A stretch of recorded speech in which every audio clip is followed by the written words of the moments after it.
Assalamualaikum warahmatullahi wabarakatuh. Nama saya Fajar Dwi Prastio dengan nomor MPN 0620101026 akan mempresentasikan materi presentasi UTS saya yang berjudul Sistem Operasi.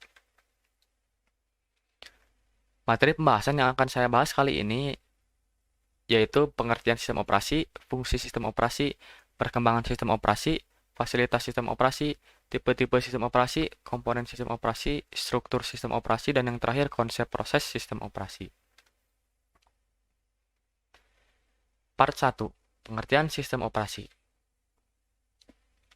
Sistem operasi adalah media penghubung antara komputer dengan pengguna komputer user, atau dapat dispesifikasikan sebagai software yang mengendalikan pengaksesan dari program-program komputer seperti disk operating system atau tab operating system. Fungsi sistem operasi. Yang pertama, sistem operasi sebagai extended machine atau perluasan mesin, yang mencakup read and write data, perubahan putaran disk, formatting tracks, inisialisasi yang baik, sensor awal dan kalibrasi controller dan drives. Di sini, sistem operasi sebagai jembatan dari programmer disk dan keadaan secara sederhana yang menghubungkan orientasi file. Sistem operasi juga menyembunyikan sedikit tidak senang mengenai business interrupts, timer, manajemen memori, dan gambaran low level lainnya. Yang kedua, sistem operasi sebagai resource manager, yaitu sistem operasi mengatur semua bagian-bagian dari sistem yang kompleks dari komputer modern yang terdiri dari prosesor, memori, timer, disk terminal, drive magnetic, network interface, printer laser, dan macam-macam peralatan lainnya. Dalam pilihan alternatif, job dari sistem operasi yaitu menyediakan sebuah perintah dan alokasi controller dari prosesor, memori, dan peralatan input-output. Part 3. Sejarah sistem operasi. Komputer generasi pertama pada tahun 1945 sampai 1955.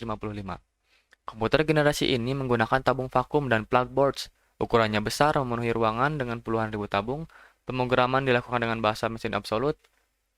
Dan tahun 1953, komputer IBM 650 menggunakan sistem operasi job by job processing, yaitu user bertindak sebagai programmer sekaligus operator. Dan ini ditemukannya kartu yang dilubangi atau biasa disebut punch card. Komputer generasi kedua pada tahun 1955 sampai 1965. Komputer generasi ini memakai transistor. Komputer sudah mulai diproduksi dan dijual ke masyarakat. Tahun 1956 sampai 1958 dikembangkannya sistem operasi Early Batch Processing. Tahun 1960 sampai 1962 dikembangkannya sistem operasi Executive System, yaitu muncul konsep manajemen input-output. Program ini dipakai assembler dan Fortran. Pada compiler, operator harus mendapatkan file dari kabinet dan membacanya kembali. Komputer generasi ketiga pada tahun 1965 sampai 1980. Komputer generasi ini menggunakan integrated circuit. Munculnya konsep sistem operasi multiprogramming, yaitu sistem operasi bekerja pada saat yang bersamaan dan dapat memproses lebih dari satu job. Tahun 1966 muncul konsep Comprehensive Information Management dan time sharing. Tahun 1970 berkembang virtual storage dan virtual machine yang mulai diperkenalkan CPU tambahan dan memori tambahan. Tahun 1975 berkembang consolidation, yaitu usaha dari beberapa perusahaan untuk mengembangkan jenis-jenis sistem operasi yang ada. Komputer generasi keempat pada tahun 1980 sampai 1990. Pada generasi ini sudah dikembangkannya personal komputer atau PC dengan LSI, Large Scale Integrate, yaitu ribuan transistor dalam ukuran silikon mikroprosesor. Microsoft menerima kemampuan Unix, program berjalan pada beberapa mesin, fault tolerant, yaitu komputer terus berjalan bahkan jika bagian dari hardware rusak. Part 4. Fasilitas sistem operasi. Fasilitas-fasilitas yang terdapat pada sistem operasi sebagai berikut, yaitu mencakup penjadwalan atau scheduling, debugging, pengendalian input-output, accounting, penerjemahan atau compiler, penyediaan storage, dan pengolahan data. Part 5. Tipe-tipe sistem operasi.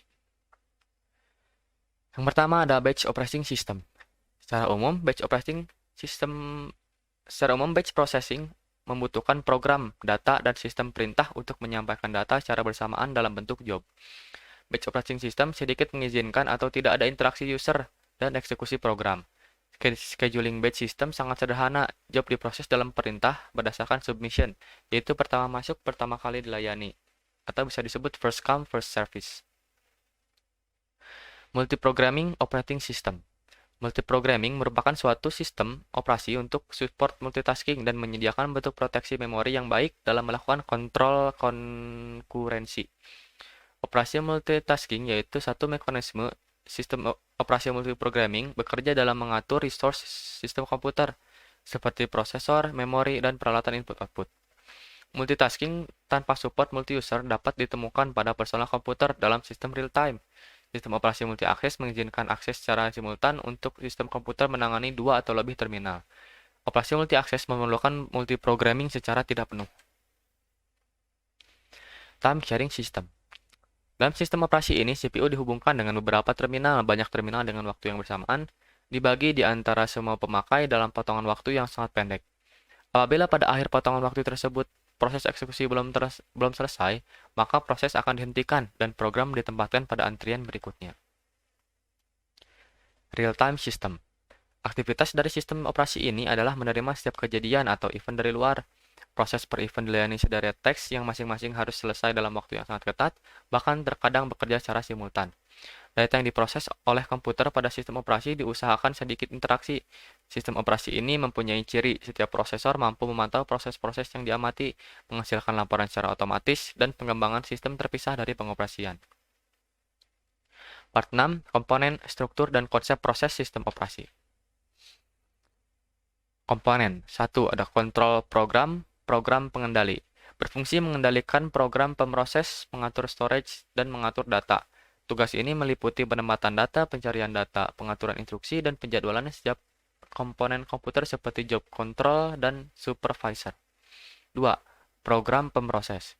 Program atau kumpulan program yang disediakan untuk mengolah instruksi-instruksi yang diberikan pada komputer seperti penerjemah bahasa atau compiler, dan program-program pelayanan yang siap pakai atau linkage. Ketiga, ada sistem input-output. Merupakan secara rutin yang menghubungkan program dengan alat-alat luar seperti printer, plotter, dan sebagainya. Sebenarnya ada struktur. Yang pertama ada monolithic system.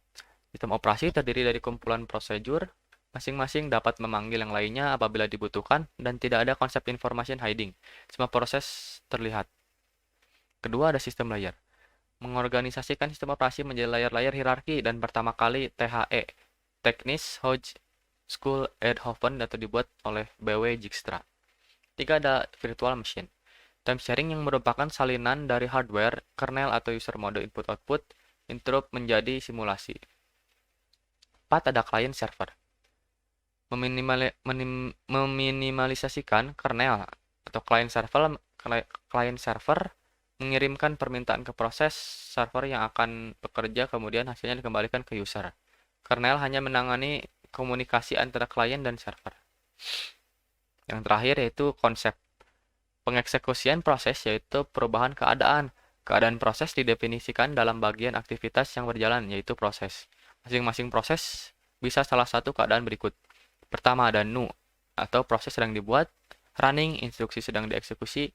Waiting, proses sedang menunggu untuk beberapa event terjadi seperti penyelesaian input-output atau menerima sebuah sinyal. Ready, proses sedang menunggu pemberian prosesor. Dan terakhir terminate, proses telah selesai dieksekusi. Sekian dari materi yang saya sampaikan. Mohon maaf apabila kesalahan. Terima kasih atas perhatiannya. Wassalamualaikum warahmatullahi wabarakatuh.